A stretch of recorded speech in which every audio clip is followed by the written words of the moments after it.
عالیہ حمزہ صاحبہ اسپیشلی لاہور سے آپ پہنچی ہیں اڈیالہ عمران خان صاحب سے ملنے. عمران خان نے کہا ہے کہ وہ اگلی عید اپنی عوام کے ساتھ قوم کے ساتھ گزاریں گے. تو کیا واقعی ایسا ہونے جا رہا ہے؟ کس بنیاد پر خان صاحب نے بات کی ہے؟ بسم اللہ الرحمن الرحیم. ایاک نعبد و ایاک نستعین. جب ملک میں اتنا انتشار ہو، ملک میں اتنا ظلم ہو رہا ہو، تو آپ مجھے صرف ایک بات بتا دیں، کیا اس شخص کو جو اس ملک کو جوڑ سکتا ہے آپ کو قید میں رکھنا چاہیے؟ یہ ملک جس دو راہے پہ کھڑا ہے نا، جو آگ یہاں لگ چکی ہے نا، اس کو صرف ایک انسان بجھا سکتے ہے، وہ قیدی نمبر 804 ہے. اور وہ اسی بیسس کے اوپر ان کو بار بار ایک ہی بات بتا رہے ہیں، ملک کا سوچیں، اپنا مت سوچیں، انائیں چھوڑ دیں. اس ملک سے بڑھ کے کچھ نہیں ہے.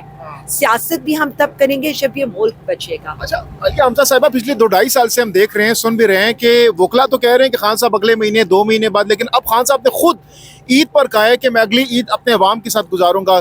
تو کیا وجہ ہے کہ خان صاحب اتنے پر امید ہے اب جب 2-2.5 سال گزر گئے اور اب خان صاحب کہہ رہے ہیں کہ میں اگلی عید اپنے عوام کے ساتھ گزاروں گا؟ آپ کو کیا لگ رہا ہے؟ مان لینا کہ وہ صحیح کہہ رہے ہیں، کیونکہ جو خان کہتے ہیں وہ خان کر کے دکھاتے ہیں. یہ آپ مان لیں کہ اس کا اللہ رب العزت پر اتنا اسٹرانگ بلیو ہے. دیکھیں، میں نے بار بار یہ کہا ہے، کفر کا نظام چل سکتا ہے، ظلم کا نظام نہیں چل سکتا.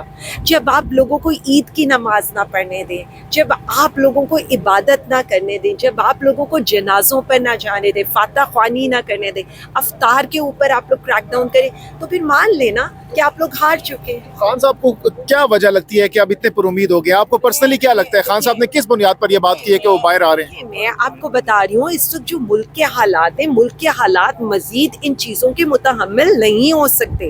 آپ کا جی ایس پی سٹیٹس ریویو کے اندر ہے، ہیومن رائٹس وائلیشن ہو رہی ہیں. ساری دنیا کو پتہ ہے کہ صرف ایک پولیٹیکل وکٹمائزیشن کے لیے وزیر اعظم عمران خان صاحب کو اور ان پر دباؤ ڈالنے کے لیے ان کے اہلیہ کو جیل میں رکھا ہوا ہے. تو یہ ساری چیزیں بتا رہی ہیں، آپ کتنا اور ظلم کریں گے؟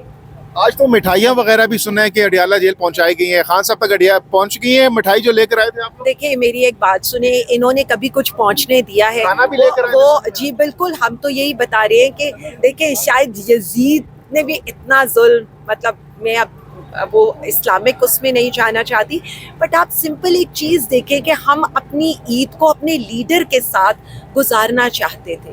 ہم لوگ، آپ نے یہاں پر اگر جس نے بھی عید کے 3 دن اڈیالہ کور کیا ہو، اس نے یہ دیکھا ہوگا کہ یہاں کتنے ناکے لگا دیے گئے تھے صرف ہم لوگوں کو یہاں آنے سے روکنے کے لیے. کس قدر یہاں پر پولیس کی نفری بڑھا دی گئی تھی اور سیولین کارز اس کے علاوہ تھی کہ ہمارا کوئی بھی بندہ ان پریمیسز کے اندر نہ آ سکے. آپ کو اتنا ڈر کیوں ہے عوام کا؟ عوامی لیڈر آپ نے بند کیا ہے، اور آپ اس کو، مطلب ہم چاہتے تھے کہ ہم اپنے لیڈر کے ساتھ ایٹ لیسٹ مٹھائی شیئر کر سکیں، کھانا شیئر کر سکیں، لیکن آپ تو کتابیں نہیں دینے دے رہے، تو کھانا یا مٹھائی تو بڑی دور کی بات ہے. آپ نے عید کی نماز نہیں پڑھنے دی ہے ان کو. آج شبلی فراز صاحب، عمر ایوب صاحب، ٹاپ جو قیادت ہے وہ پہنچی تھی، آپ یہاں پر پہنچی تھی. آپ کے ساتھ کیا ہوا؟ گیٹ پر کیا بتائیے گا، کیا ہوا آج؟ جی آپ کے سامنے ہیں، ہم 1 بجے سے پہلے یہاں پر پہنچ گئے تھے، اور پورے 4:05 پر جب بار بار اور ہر 15 منٹ بعد ہم ان سے جا کر پوچھتے تھے کہ آپ ہمیں ملنے کی اجازت دیں. اور یہ کوئی پہلی دفعہ نہیں ہوا ہے، آپ کے سامنے ہے. 2 دفعہ تو پہلے انہوں نے اریسٹ کرنے کی بھی کوشش کی تھی، اس دفعہ انہوں نے بغیر اریسٹ کے جانے دیا، یہ بھی یہی جانتے. لیکن افسوسناک بات یہ نہیں ہے، افسوسناک یہ بات ہے کہ آپ نے اس شخص کو کیوں آئسولیٹ کرنا چاہتے ہیں؟ آپ کیوں ان کو ان کی بہنوں سے نہیں ملنے دینا چاہتے ہیں؟ آج خان صاحب سے آپ لوگوں کی ملاقات نہیں ہوئی، تو پھر 2 دن پہلے بیرسٹر سیف صاحب آئے، ان کی ملاقات ہوئی خان صاحب سے، میڈیا نے رپورٹ بھی کیا. اس کے ساتھ ساتھ علی امین گنڈا پور صاحب کی ملاقات ہوئی، اعظم سواتی صاحب کی ملاقات ہوئی. آپ لوگوں کے پاس کیا پرابلم ہو سکتی ہے آپ لوگوں سے، یا ان کے پاس کون سی گدڑ سنگی تھی کہ ان کی ملاقات ہوئی، آپ لوگوں کی نہیں ہوئی؟ بس ہم پسند نہیں ہے نا لوگوں کو. تو کیا اعظم سواتی صاحب اور بیرسٹر سیف اور علی امین گنڈا پور پسند ہے کیا؟ جی ایسی کوئی بات نہیں ہے. دیکھیں، ہر کسی کا اپنا وہ ہے، وہ لوگ بھی ہمارے لیے اتنے ہی قابل احترام اور محترم ہیں، اور ظاہر ہے وہ سی ایم صاحب ہیں، اور سی ایم صاحب کو ملنا چاہیے، وزیر اعظم خان صاحب سے ملنا چاہیے.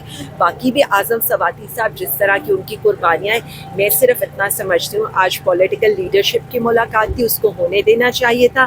عید والے دن فیملی سے ملاقات ہوتی ہے، اور یہ